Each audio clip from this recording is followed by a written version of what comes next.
So when I first heard that my guest has made millions off of selling skin, I have to admit, I thought that this guy must be extremely naughty. But then I actually found out that he's doing a lot more good than bad. He has an empire worth over $100 million. So we're going to be having lunch today with my esteemed guest, Marc. Welcome to Reservation to Revenue. Thank you very much. I'm excited to be here. This is my first podcast, so forgive me if I'm a little giddy. But It's okay. It's a new experience. It's mine too. Marc, you're selling skin. Did you get the idea from OnlyFans? How did this come about? So just to be clear, we sell placental skin grafts. Okay. And what that means is actually comes from birthing mothers. So when a mother has a child, that child comes wrapped in what's called the fetal sac. The inner layer of that sac is called the amniotic layer. We take that sac, which used to just get thrown away and was treated as medical waste. About 15 years ago, they would start putting it on a table like this. They would cut it up and cut it into little squares, and they'd take those squares and they'd start putting them on other parts of the body. Okay. So whatever you put it on, it would regenerate that part of the body. They would use it in spinal fusions to grow bone. They'd use it in cartilage to regenerate cartilage. And what we use it for is we put it on chronic wounds, such as like bed sores or diabetic foot ulcers, so that older people who can't really devascularize those areas, they're able to basically prevent those wounds from becoming worse and possibly getting amputated. So in a sense, it really does a lot of good. In some cases, it saves lives. Oh, that's amazing. Yeah. That's amazing. That's a very non-traditional way, I think, to build an empire. We're in the most traditional of settings here at the booking office, but I love that. So how did you gain interest in this field? Were you an 8-year-old that just said, Mum, when I get older, I'm going to sell skin and save lives? Is that how it I'll be honest started? with you. I've been in medical sales pretty much my whole career. Okay. And I've sold everything from pharmaceuticals to surgical devices to equipment.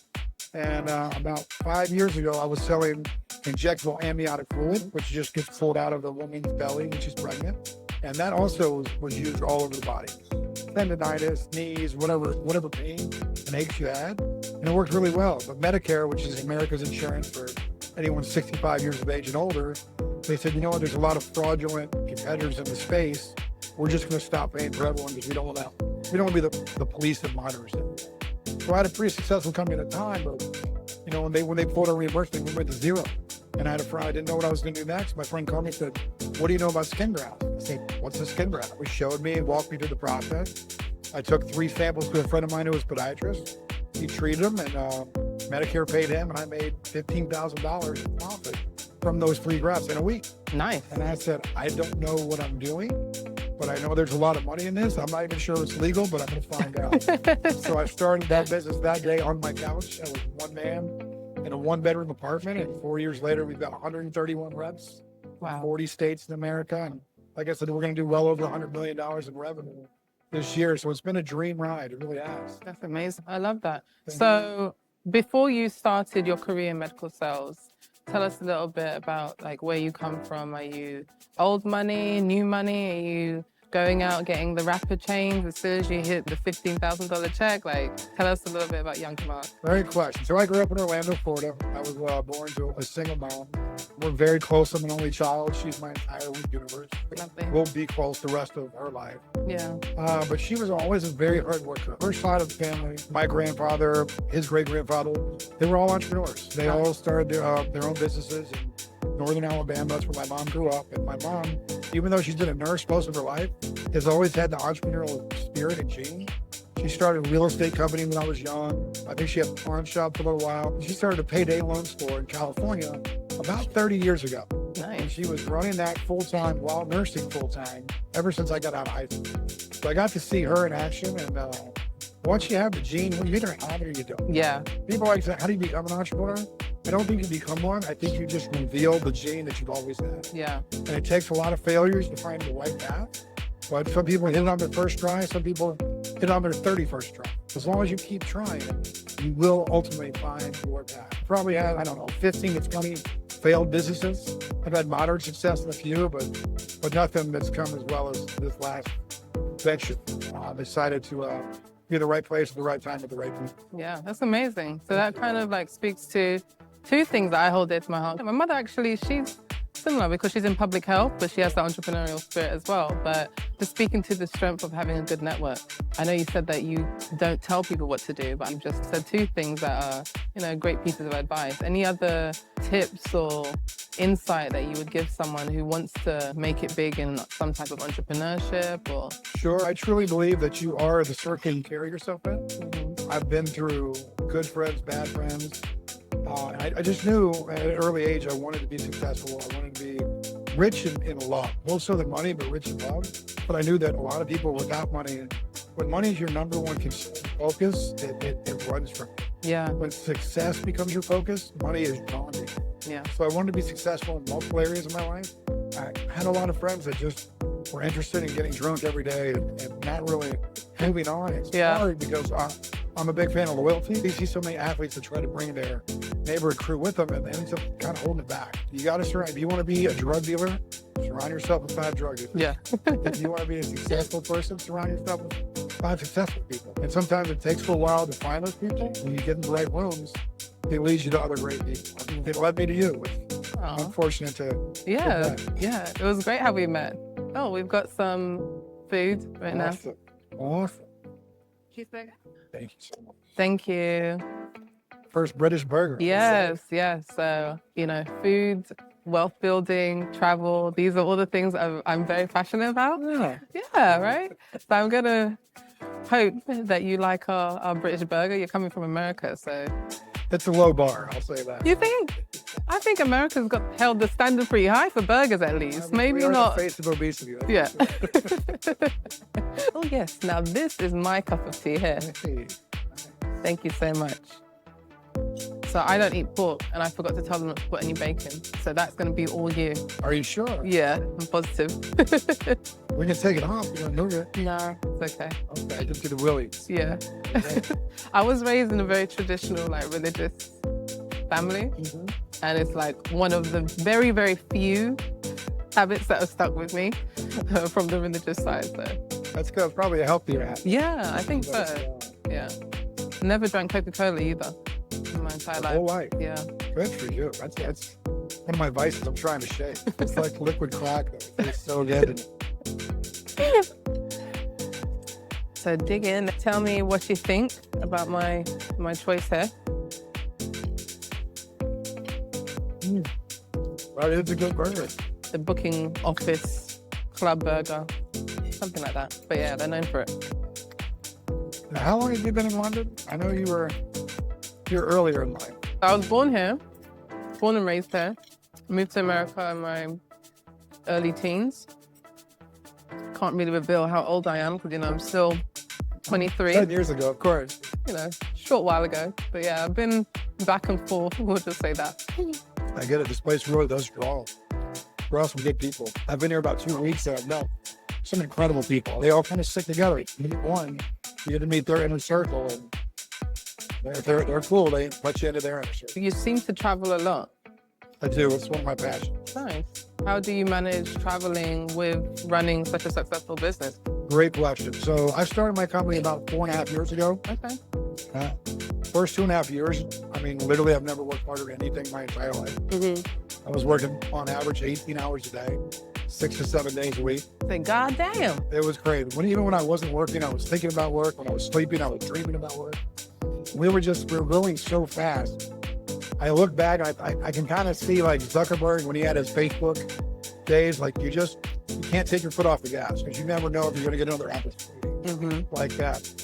So after about 2.5 years, we were doing 18 million a year in sales, which sounds like a big number, and it is. I luckily hired a person to assist me at that point, which took a lot of the admin off my plate. I'm not administratively still in person, but I've had to surround myself with people that are. Yeah. I called my mom one day. I said, Mom, I cannot sustain this pace. I'm going to lose my mom. And I was strongly considering closing my company. Just if money didn't matter to me at that point, I just wanted my life back. Fortunately, I had a friend of mine that I met in LA who had worked in the graph space simultaneously. And we would talk about once a month, once every other month. I was like, Pablo, I think you should consider coming over from your company. He was the director of operations. He knew the industry. And I said, come over and help me build this thing. I have more work than I can handle, and I trust you. It took him about 3 months He said no at first. He goes, Mark, I'm married with 2 kids. I can't take a risk like that. I have a secure job. I have a mortgage. I've just relocated to Florida. And I said, tell me what you need. Because you're an entrepreneur. I've seen it. I've seen you develop in the last 5 years. Tell me what you need to feel comfortable. Comfortable enough to take a risk. He's like, I need $80,000 today. I wired him 80 grand that day. Amazing. And he has never looked back. He became director of operations that day. That was February of last year, 2023.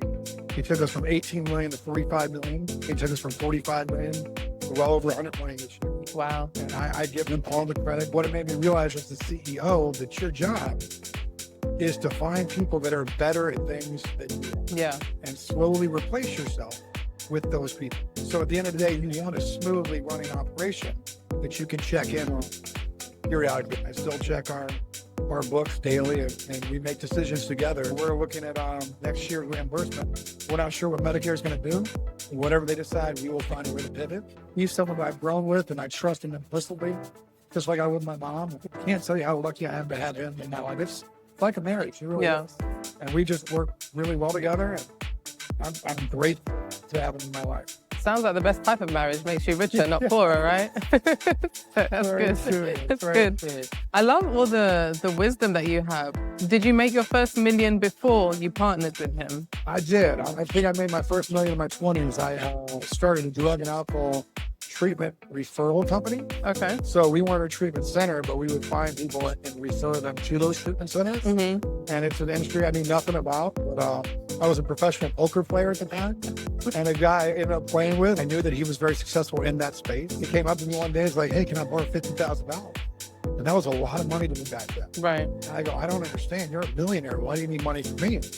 He's like, well, you know, I'm a successful businessman, but I've got a horrific gambling addiction. Mm-hmm. Not so much with poker, but he got into sports betting. He gambled away $3 million in 10 months betting on sports. And I go, wow, Mike, I consider you a good friend, but it's hard for me to loan money to somebody that just moved that much. Right.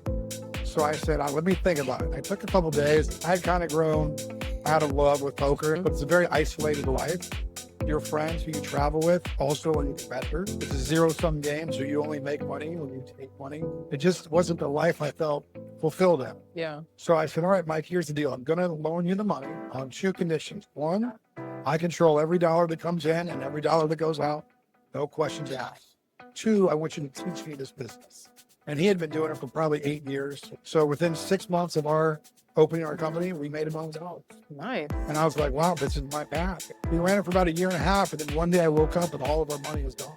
I had left the bank account, which I didn't understand. No.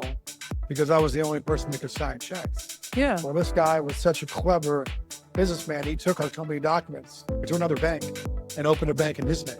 He was intercepting checks and cashing them and gambling the money. Oh my God. He blew through all $1.5 million pretty quickly.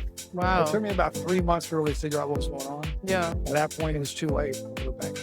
Oh my God. So he embezzled. And to this day, I love the kid. I really do. But it's hard to lose everything you have overnight. And it was almost like another divorce. Yeah. This one was not a good thing. Yeah. So I went from being a millionaire to about $300,000 in debt like that. Jeez. So I was now in my early 30s and had to start over. Yeah. Got back in the medical phase. Yeah. It doesn't kill you, it makes you stronger. It has a family, so. Hopefully he's operating with better ethics. I still love it. People often talk about, you know, when you're at rock bottom and you're like on that grind up, but a lot of people don't talk about you reaching a big amount. Like not a lot of people make $1 million, right? Yeah. And then losing it all and still having the strength to say, you know what? I'm not giving up. I'm going back at it. Like there's something else there for me. I have a lot of business coaching clients. And 2 things I tell them is always stay in a state of learning, because whatever you know only brings you to today, right? What I know has brought me here. It's not going to take me to that next level. And not being afraid to pivot as well. It takes a lot of balls to be able to do that. So kudos to you. I mean, change is inevitable. It's the only thing in life that's inevitable. Growth isn't. Right. Decision actively. And every person you meet every day, whoever they are, there's a topic that they know more about that topic than you do. Right. It's your job to figure out what that topic is. Yeah. In that manner, you can learn from everyone. I can't remember who told me that, but I really did take a lot of value in that, which is why I ask a lot of questions when I meet someone, just to see what drives them, what motivates them. That's important for them. Because if you can determine that, a lot of times you can find a partnership on multiple levels. I love that you say that money isn't everything. It's more about success. So what is success to you, Marc? That's a great question. I've spent a lot of years trying to figure that out. I used to chase money because I thought it would make me happy. Yeah. But I always said money's a lot like oxygen. It's not that big a deal until you run out of it. And this becomes everything you think about. Right. So I've been at a point where I've had no money, or I've been couch surfing with friends. I've had a point where I've had so much money that $1 million won't change my life anymore.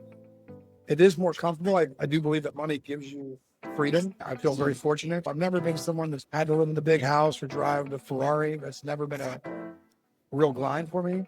Having the ability to wake up and spend every day the way you want to, with the people you want to, if you can surround those people with people that you love and love you back, that's the ultimate success. Last question.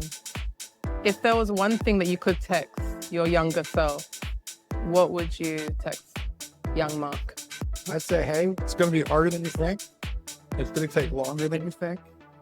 But the journey is the real success, not the destination. Yeah. It really is. You gotta love the process. Yeah. Because at the end of the day, you can have all the cars, you can have all the toys. But if you win the lottery, you're the same person, just with nicer toys. Right. It doesn't change. Yeah. So enjoy the ride and enjoy the people you meet along the way. Yeah. Not everyone's a blessing, some are a lesson. But you're going to need both. Yeah. And I would tell my younger self, only date people that can pronounce the word EBITDA.